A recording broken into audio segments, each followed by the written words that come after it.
What's your favorite episode of Dragon Ball? Is it Vegeta's sacrifice against Majin Buu? Is it the catharsis of Shenron resurrecting everyone killed by King Piccolo? Or maybe you were in a Brazilian crowd for Goku's fight against Jiren? I have an unconventional candidate for your consideration.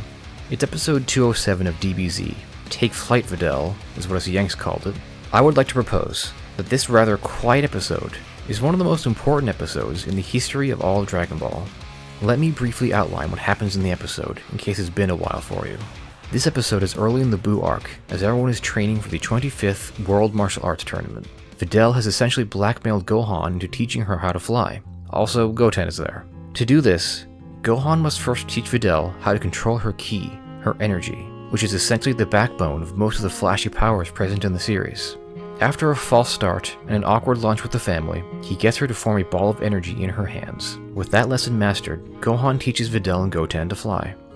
They both can merely hover at first, but before long Videl, this normal human without any alien blood and without a lifetime of exposure to ki, is flying with the best of them. Also, Goku is training in heaven or whatever. Ignore that this time. In the series, we are first introduced to this type of wingless flight during the 22nd World Martial Arts Tournament back in Dragon Ball. Tien and Shao Tzu demonstrate the power, and Master Roshi calls it the sky dancing technique, something invented by the Crane School of Martial Arts. As Dragon Ball went on, more characters learned the technique, and by the time Dragon Ball Z started, nearly all major contenders in the story knew how to fly. Thing is, how the sky dancing technique works is never explained. It's vaguely alluded to with the visual effects, but the method by which all our heroes fly, and really the nature of ki and energy itself, is never described. Not until this episode. A viewer can pretty easily ascertain the nature of energy up until this point, the way it strains the body, the concentration many techniques require. You can just sort of get it. But here, 350 episodes after first seeing the Kamehameha wave, ki and the nature of flight, important staples of the franchise, are finally explained. And it's explained so easily. Gohan isn't the best teacher, but with the visuals helping, the viewer suddenly and easily understands the nature of energy. The first thing you have to do is make yourself completely calm. Then you listen. Listen to the center of your body until you start to feel a pull. Then...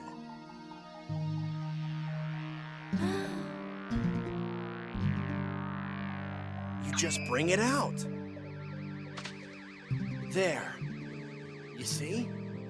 Maybe this is a bigger deal for Americans who didn't watch a lot of anime at the time. Maybe this is a more well-known concept in Japan.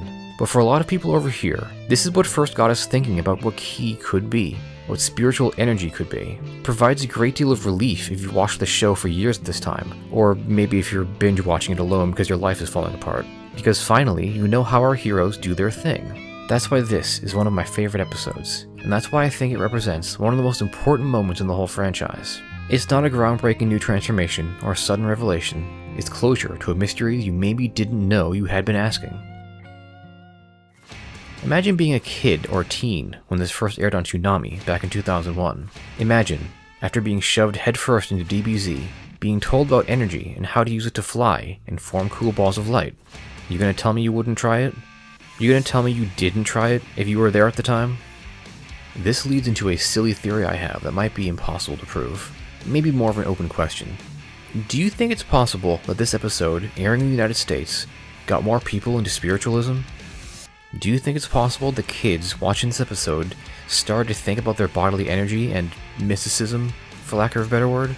See, in certain communities for things like witchcraft and psychics, what Gohan first teaches Videl is essentially a psi ball, a ball of mental energy gathered in your hands, used for a variety of psychic practices. The internet gets murky the further back you look, so there could be a lot I'm missing, but I personally can't find anyone talking about psi balls until 2009 at the earliest. They're explained in a book by Andre Vitamus, and a few online articles start showing up that same year. Maybe it's possible that between 2001 and 2009, more of the English-speaking world was suddenly made aware of the idea and began to develop and research it, weaving it into their psychic practices. I don't know, maybe I'm really off base with that bit, and if you know earlier sources of people talking about psi balls, I actually really would love to hear about it in the comments, because I found it pretty difficult to research. All that aside, I just think this is a good episode. It's very charming for this normal human to learn to do what our superpowered, spacefaring heroes get to do. I wish we got to see Videl develop her ki skills even further after the tournament, maybe even able to keep up with some of the main characters. What an incredible ride that could have been. A mere human catching up with these space monsters out of sheer determination. Krillin did basically that, even if he had a head start. Also would have been nice to have more girls in the cast as real combatants, something we didn't really get until later in Super, but that's another issue entirely.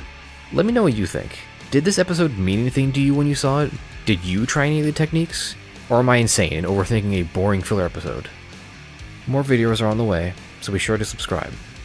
Until I see you again, take care of yourself.